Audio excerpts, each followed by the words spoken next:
नमस्ते। मैं हूं दत्तात्रेय तापकीर। आज का विषय है माफ करो और माफी मांगो। तो आप कहेंगे भाई ये क्या है, माफ करो और माफी मांगो? किनको माफ करना है, किसको किसको करना है माफ, और माफी किन से मांगनी है? तो बस ये कहेंगे कि जिनको माफ करना चाहिए उनको माफ करो और जिनसे माफी मांगनी चाहिए उनसे माफी मांगो। तो ये जो बात मैं कह रहा हूं ये जैसी हमारी दैनंदिन जीवन में महत्वपूर्ण है। हमारे जो रिलेशनशिप्स होते हैं लोगों के साथ, उनसे जो हमारा संवाद है, वार्तालाप है, उनसे जो हमारे संबंध बनते हैं, जो परिवार में हो, जहाँ काम करते हो वहाँ के हो, व्यवसाय में हो, पड़ोसी के हो, सब जगह ये बात काम आती है। लेकिन इतनी बात नहीं, मैं जिसके लिए कह रहा हूँ ये है अपनी आध्यात्मिकता के लिए, आध्यात्मिक प्रगति के लिए भी ये दोनों बातें याद रखनी जरूरी है कि और दोनों आपको एक साथ करनी पड़ेगी। एक तो आपको कुछ लोग ऐसे होंगे जिनको माफ करना पड़ेगा, माफ करना चाहिए, और ऐसे लोग हैं जिनसे आपको माफी मांगनी पड़ेगी। अभी ये दोनों अवस्थाएं किस वक्त खड़ी होती है? पहली बात जो है कि आपको माफ करना चाहिए लोगों को। हम उन्हीं लोगों को माफ करना चाहिए जिनके बारे में हमारे मन में गुस्सा है, जिन्होंने हम पर कुछ अन्याय किया हो, जो हमारे साथ ठीक से बर्ताव नहीं करते, जिन्होंने हमें हमारा दिल दुखाया है, जिन्होंने हमारे साथ कटुभाषण किया है, जिन्होंने हमारे साथ कोई अन्याय की बात कही होगी, कोई बर्ताव ठीक नहीं रहा होगा, कोई झगड़ा हुआ होगा, हमारे दिल को ठेस पहुंचाई होगी। ऐसी बहुत सारी बातें होगी जिसके कारण हम उन लोगों के प्रति मन में गुस्सा लिए बैठे होंगे। उनके प्रति हमारे मन में द्वेष की भावना होगी, उनके प्रति शायद हमारे मन में बदले की भी भावना हो सकती है, और ये भावना हर वक्त हमारे मन के अंदर हमें जलाती है। और ये जो बात है, इसलिए इस बात का हम क्या कहेंगे, इस बात का बोझ, इस बोझ को अपने सर पर ले रखना बहुत ही बुरी बात है। तो यद्यपि मैंने जैसे कहा शुरू में कि दैनंदिन व्यवहार में और अपने जो अपना व्यवहारिक जीवन है, पारिवारिक जीवन है, व्यवसाय उद्योग का जीवन है, उसमें तो ये महत्वपूर्ण होता ही है कि हर वक्त इस प्रकार का हमें बर्ताव करना पड़ता है, इस प्रकार की स्ट्रैटेजी, इस प्रकार का हमें ये नीति अपनानी पड़ती है, जिससे हमारे बहुत सारे व्यवहार फिर सुचारू हो जाते हैं, बहुत सारी समस्याएं हल हो जाती है, बहुत सारे प्रॉब्लम्स मिट जाते हैं। लेकिन मैं उन प्रॉब्लम की बात नहीं कह रहा हूं कि जो ऐसी व्यवहारिक स्तर पर है, मैं उन प्रॉब्लम की बात कह रहा हूं कि जो आध्यात्मिक स्तर पर हमें पीड़ा देती है। कि जो व्यक्ति अध्यात्म में अपनी प्रगति करना चाहते हैं, जिनको ध्यान धारणा करनी है, प्रार्थना करनी है, भक्ति योग का आचरण करना है, जिनको अपने मन में शांति लानी है, क्योंकि अध्यात्म से हम यही तो चाहते हैं।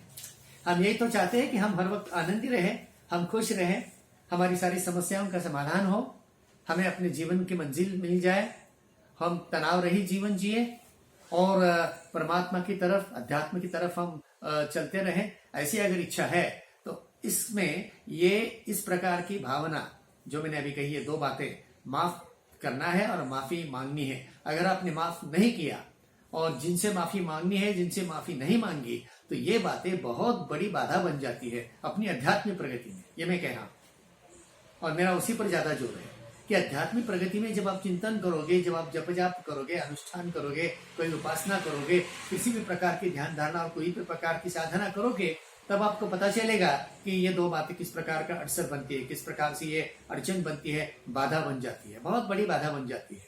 ये मन पर बोझ हावी होता है, ये आपके मन को शांति नहीं देगा। कि जिन्होंने आपको तकलीफ दी है, जिनके कारण आपके मन विचलित होते हैं, जिनके कारण आप त्रस्त हो जाते हैं, उन लोगों को माफ करके छोड़ देना है। ये जो भाव है कि उससे अपना मन खाली करना, अपना मन मुक्त करना, उनको परमात्मा पर छोड़ देना, उनको परमेश्वर पर छोड़ देना कि ठीक है भाई, तुम्हारा बर्ताव तुम्हारे साथ, हमने तुम्हें माफ कर दिया। ये जो माफ करने की बात है, ये बड़ी महानता की बात बन जाती है। इसका अनुभव करके देखिए, ये शुरू में होता नहीं। और दूसरी बात, ये माफी उनसे तो खुद मांगनी है, अपने मन के मन ही मांगनी है। कभी कभी तो हमें अपने आप को भी माफ करना पड़ता है, अपने से भी कुछ गलतियां हो जाती है और हम खुद को भी माफ नहीं कर पाते। तो ये माफ करने की जो कला है, ये जो दूसरों को क्षमा करने की जो कला है, बड़ी इंपॉर्टेंट कला है, ये बड़ी अहिंसा की कला है, बड़ी मनोवैज्ञानिक कला है, और बड़ी आध्यात्मिक कला है। इसका अनुभव देखे बिना आपको पता नहीं चलेगा कि बिल्कुल आपके ध्यान शुरू करते से पहले ही इन बातों को इसका निपटारा कर लेना है कि भाई फलाने इस व्यक्ति हमें झगड़ा हुआ, कुछ गलतफहमियां हो गई, लेकिन मैं तुम्हारी दिलो जान से माफी मांगना चाहता हूं। ऐसे कह तो दो, शायद खुलेआम दूसरे दिन उसको जाके उससे खुद से माफी मांगनी शायद शक्य नहीं होगा, तो अपने मन के अंदर तो मान के देखो। झगड़ा तो पहली बात है, झगड़ा तो खत्म करो, उससे संबंध भी मत रखो चाहे, लेकिन मन से माफ करना एक साइकोलॉजिकल प्रोसेस है, एक मनोवैज्ञानिक प्रक्रिया है जिससे आपका मन साफ होगा और खुला होगा। तो ये बात है। और दूसरी बात, जैसे मैंने कहा, इसका दूसरा आधा हिस्सा माफी मांगनी भी पड़ती है कभी कभी, कि जैसे दूसरे लोग गलतियां करते हैं हमारे बारे में, हम पर अन्याय करते हैं, ऐसा ये भी तो शक्य है कि हम भी दूसरों पर अन्याय करते होंगे, हमारी भी गलतियां हो सकती है, हमने भी किसी को हर्ट किया होगा, हमने भी किसी को दिल को ठेस पहुंचाई है, किसको दुख दिया होगा, तो उसके बारे में क्या करें? तो ये भी आपके मन में अपराध भाव बन के रहेगा, ये गिल्टी कॉन्शियसनेस बन के रहेगा, और हमारे मन से ये जाएगा नहीं। आप हर वक्त अपने मन को कोसते रहोगे कि भाई ये मुझसे गलती हुई, ये मैंने गलत किया, ये मैंने गलत बोला, ये कृति मेरी गलत क्यों हुई। तो तब भी माफी मांगना जो है कि उनको जाकर माफी मांगनी है। तो ये दोनों यानी इसी एक ही सिक्के के दो पहलू है। और ऐसे आपको दुनिया में दोनों प्रकार के लोग मिलेंगे। ऐसे लोग जरूर होंगे आपकी जिंदगी में इर्द गिर्द आपके कि जिनसे आपको माफी मांगनी पड़ेगी, और ऐसे भी मिलेंगे जिनकी आपको माफ करना पड़ेगा। तो माफ करना और माफी मांगना, करना और मांगना, ये दोनों चीजें हैं। दूसरी बात, जैसे मैंने कहा कि ये तो है ही कि हम मनुष्य मात्र है, तो इसलिए हमारा संबंध और ये दिल को दुखाना वगैरह ये सारी बातें तो मनुष्यों के कारण ही होती है। लेकिन बात यहीं पे नहीं अटकती, बात आगे बढ़ती है। वो ये है, मनुष्यों को छोड़ के ऐसे भी कुछ हो सकते हैं, कुछ प्राणी मात्र, या मैं तो कहूंगा वस्तु मात्र भी, जिनकी आपको माफी मांगनी पड़ेगी। जैसे हम कहते हैं कि धन्यवाद का भाव, आभार मानने का भाव, आप जब धन्यवाद प्रकट करते हैं तो वो जैसे आप दूसरे मनुष्य के प्रति प्रकट करते हैं, शायद भगवान के प्रति करते होगे, लेकिन हम कभी कभी हम तो जानते हैं कि हम कुदरत के प्रति, इस पूरी दुनिया में, सृष्टि में जो भी कुछ कुदरत की चीजें हैं, हम सूर्य से माफी मांग सकते हैं, हम सागर से माफी मांग सकते हैं, हम पेड़ों से माफी मांग सकते हैं। जैसे धन्यवाद का भाव होता है कि हम हर एक को धन्यवाद दे सकते हैं, हर एक चीज को धन्यवाद दे सकते हैं। आप जो पेन इस्तेमाल करते हैं उस पेन को धन्यवाद दे सकते हैं कि अपना साथी है, आपकी कार है, आपकी गाड़ी है, आपका घर है, सारी वस्तुएं जो जो आपके काम आती है उनके प्रति धन्यवाद जैसे प्रकट करते हैं, उसी प्रकार ये भी हो सकता है कि समझो आपके हाथ से कोई गलती हो गई, किसी वस्तु को ठेस पहुंची, तो आपको उनकी माफी मांगनी पड़ेगी। ये सुनने में बड़ी अचरज की बात लगेगी, लेकिन ये समझ रखे कि उस चीज को नहीं कुछ पता चलता, लेकिन आपके अंदर फर्क पड़ता है। जब मैं धन्यवाद देता हूं किसी को या किसी की माफी भी मांगता हूं, तो शायद उस वस्तु में या उस व्यक्ति में क्या होता है ये पता नहीं, वो अलग सी बात है, लेकिन मेरे अंदर जो परिवर्तन होना शुरू होता है वो इसकी हमें जरूरत है। इसे मत भूलना कि जब मैं अपना मन साफ कर देता हूं, अपने दिल को साफ कर देता हूं माफी मांगने से या माफ करने से, जैसे कि धन्यवाद देने से, तब मेरा मन साफ हो जाता है, मेरे मन के अंदर शक्ति उभर आती है, मुझे बहुत ही साफ खुला खुला लगता है, मुझे हल्का हल्का सा लगता है, और मेरी अध्यात्म के तरफ, अध्यात्म की ओर और भी प्रगति के मार्ग पर मैं अग्रसर होता हूँ। ये इंपॉर्टेंट चीज है। मैंने सुना है कोई एक फिलॉसफी के प्रोफेसर थे जर्मनी के, और वे हिंदुस्तान आए थे योगा सीखने के लिए। तो उनकी योगा की गुरुजी, उनकी क्लास चल रही थी, योगा का सारा उनका डेमोन्स्ट्रेशन और क्लास चल रही थी, और उसके अंदर वो कमरे के अंदर जब वो ये प्रोफेसर था, उसे थोड़ा उस दिन देरी हो गई, लेट हो गया, तो दरवाजे के अंदर जाते वक्त उसने अपने जूते निकाले और जोर से पटक दिए, और दरवाजा भी जोर से लगा दिया, और अंदर आके बैठा, क्योंकि वो गिल्टी था, लेट हुआ इसलिए, और आके ध्यान में बैठा। गुरुजी ध्यान पढ़ा रहे थे सब शिष्यों को। जब उसने देखा कि ये प्रोफेसर ऐसे जल्दबाजी में आया है, जिसने दरवाजा जोर से खुला और फिर से बंद कर दिया, उसकी आवाज आई, और उसने अपने जूते भी जोर से पटक दिए है, तो गुरुजी ने कहा कि भाई पहले तुम दोनों की माफी मांगो, दरवाजे की माफी मांगो और अपने खुद के जूतों की भी माफी मांगो। तो ये प्रोफेसर को बड़ी अचरज की बात लगी। वो तो पश्चिमी था, उसके मनोविज्ञान में उसकी ऐसी आदत नहीं थी कि यहाँ सॉरी कहना है तो किसी मनुष्य से कहा होता तो ठीक है। तो वो कहने लगा कि भाई सॉरी तो आपसे भी कह रहा हूं मैं कि मैं लेट हूं, इसलिए गुरु से सॉरी कहता हूं, लेकिन दरवाजे से सॉरी कहने का क्या मतलब है, और अपने खुद के जूते की माफी मांगने से क्या मतलब है?